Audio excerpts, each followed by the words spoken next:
Hormones Final Madness. Yeah!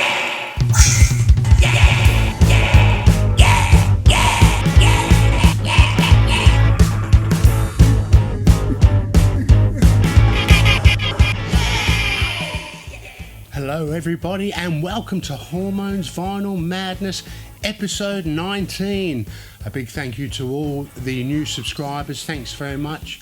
And I just want to say I had a bit of a demo session of a song I've written last night. It's quite a poppy song. I wasn't sure, it's a bit of a love type girl meets boy song, which can be good. I like that sort of stuff, and I'm aiming for that sort of I don't know, late 60s, early 70s sound. Anyway, I did a bit of demoing on that, and I'm really happy with the results there. So after this video, I'm going to get back to work on that, because I had a ball. The only trouble is once you start working, it's not a trouble, but once you start doing a song, all of a sudden the hours just fly by. Like when you start playing on your computer doing stuff, you know, all of a sudden 5 hours have gone, so you end up in the early hours of the morning. But that's all right, I'm on my days off, so Miss Squeak hasn't been too well, so she's been getting plenty of sleep. She's perked up today, which is great, because the poor little bugger's been under the weather, so I'm glad that she's picked up a little bit. She hasn't been too well at all.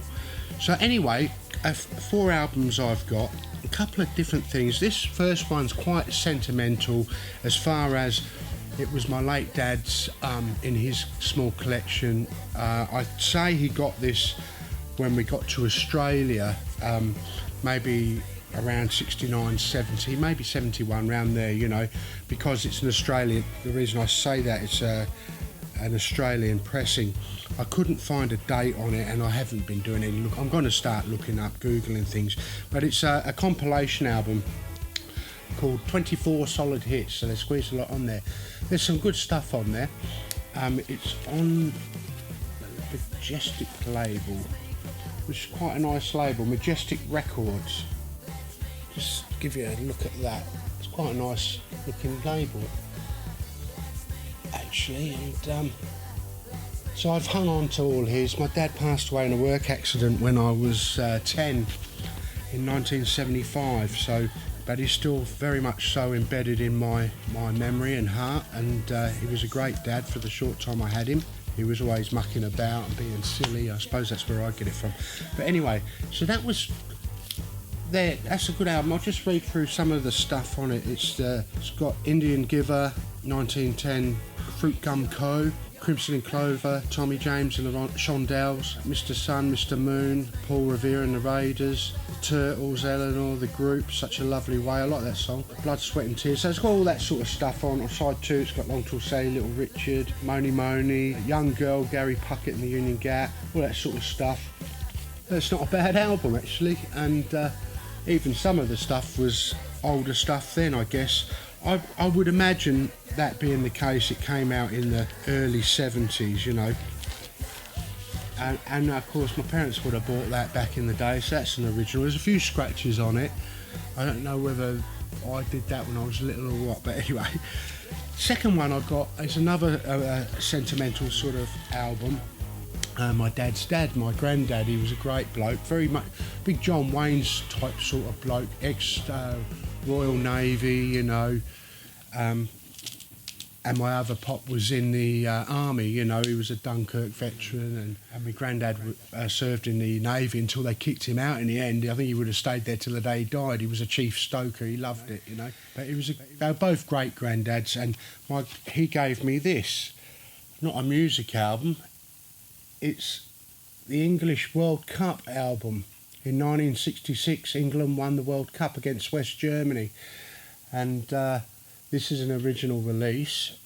I'll just show you the gatefold. It's got both teams there, the West German side, which were a great side, and the England side, which also a great side, had a lot of greats in the side. And it's a double album. I don't think it's the whole game, but it's like a commentary. I've got inner sleeves in there. It's Centura Productions, 1966 World Cup. So it's like a purple label. This is original. This is a thick album, I'd say. Close to a 180 gram. It's up there. Anyway. And it's a commentary of the highlights, I think, and the lead up and stuff. It's a double album.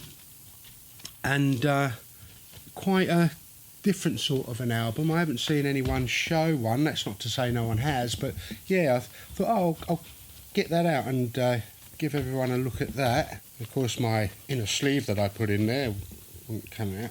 There's a few scuffs and scratches on it, but it still plays well. Not something I listen to that. And there's a bit on the back, bit of a ride up. Yes, yes, it's a goal, a wonderful, wonderful goal. And got your commentators and stuff on the back. So that's interesting record, and an original back from 1966. So it's only a year younger than me. The next one I picked up on eBay. Initially I was a bit disappointed because I was hoping it was going to be really good sound. Having said that, I really like the Beach Boys, and I think as a collector's item, if you like, a historic piece, it's great. But I do want to I did have the Beach Boys live album that came out, and it was warped, and I tried to unwarp it and I melted it. So, but the eBayer gave me my money back. He was very, very good, and you know, I have no problem buying off them. Again, these things happen. And I think it happened in transit because the album itself was in perfect condition. You know, it's just unfortunate. So I saw this on eBay. I thought, oh, I'll grab that. It's the Beach Boys live in Japan, 1966. Nice cover.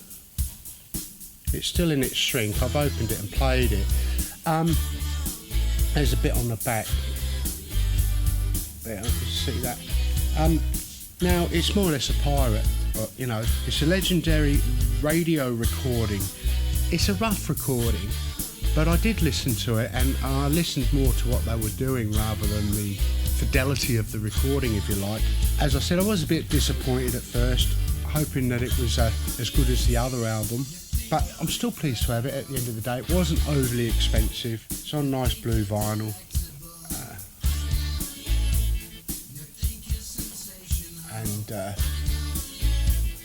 You know, it's interesting to hear. I mean, back in those days, the recording level, I mean, the PAs were garbage, really, weren't they? And how these bands managed to perform half as good as they did, pretty amazing, really. Comes with the lift out here. Brian Wilson's not on this. This is, what's his name? Got a lift out and a bit of a write-up about the band. Bruce Johnston. I think Brian was a bit under the weather by that stage. He had a bit of anxiety problems, didn't he? And he stayed home to record and organise their albums and stuff. So, yeah, that's quite good. At the end of the day, I'm glad to have it in my collection. It adds to my Beach Boys collection as a unofficial, I would imagine, unofficial release. So I've changed my mind about it now, and I do like to listen to it and listen to... That's George Wobble, you can hear in the background. Come over here, George. This next one, I meant to show last video. I got up at Rhubarb Records, and I must have inadvertently put it away. I was so glad to get this addition to my Monkeys collection. I hadn't seen it here. I was thinking I was going to have to order it online, but flicking through up at Rhubarb the last time I was there, bang, binga banga bongo, I found it. So I thought, I'm having that, and I was so pleased to have it. It sounds great. There's not a bad song on here, and that is the Monkeys' Good Times. What a great album. You know, the way they brought some old demos or whatever, proper recordings that weren't released or whatever, and then remastered them, added to them, etc. It's been done really well. I'm sure most of you have this album, but gee, it's just great to listen to. I love the song Good Times. I love all the songs. You Bring the Summer is much in the same vein as the song I'm working on, not in melody but in style. It's that happy poppy sort of song that makes some people vomit. I think it's just beautiful pop rock, happy, uplifting, can't say enough about it. So I was really pleased to see this. Rhubarb so far is the only place I've seen it. Haven't been everywhere though. Of course it's on 180 gram vinyl. Nice thick vinyl. I've always been a Monkeys fan. You know, I grew up on the reruns back in the 70s, and then we had them back on here in Australia in the 80s, and I'm actually going to look around and get the whole set on DVD, because it's just great. It's great music. And of course it comes with the sleeve with your lyrics and right up on most of the songs, which is good. So I was really pleased to get that. Monkeys Good Times. It's got the stickers in it. Where are they? The stickers. I just leave them in there. I think most people do, don't they? And so that was great to get the Monkeys Good Times. Nicely recorded. Some great playing on there by different people, and the guys themselves do a bit as well, you know, which is great. I'm very pleased to have that. So that's that. There's me 4 albums. Monkeys Good Times, which I missed from last week, should have been in the last video. Bloody klutz. I kicked myself afterwards and said, you bloody idiot, you know, what are you doing? So I thought I'd put it in this week. This just came this week, the Beach Boys live in Japan, 1966. If you do get this, remember, it's not a great high fidelity recording. But I would still, if you're a Beach Boys fan, a collector, you probably already have it. But if you don't have it, it is a bad recording, but still happy to have it in the collection. And of course, the 1966 World Cup double album, West Germany versus England. And England actually won. Famous win back there in 1966. And the first one, 24 solid hits. Compilation from my dad's collection, which I'm pleased to have. And like probably 99% of the songs on there, so that's always a bonus too, isn't it? Okay, this has been Hormones Vinyl Madness number 19. Thanks for everyone watching. Hopefully I have another video for you next week. I'm off work soon. I've got just on a month off, having an operation done. Nothing serious, but having that done and taking some time out, so that'll be good. And hopefully I can do some videoing and some recording. I won't be able to do too much while I'm in recovery, but as long as I don't lift anything, I can do that sort of stuff, which is excellent. Thanks very much. Stay safe. Talk to you soon. And everyone out there, I'm watching your videos, loving them, really enjoy them. I normally watch them when I'm in bed, on my iPad, or on the tour, or wherever. I watch them all the time, and I really enjoy them. So keep them coming, everyone. Thank you. Thanks so much. See you soon. Ciao.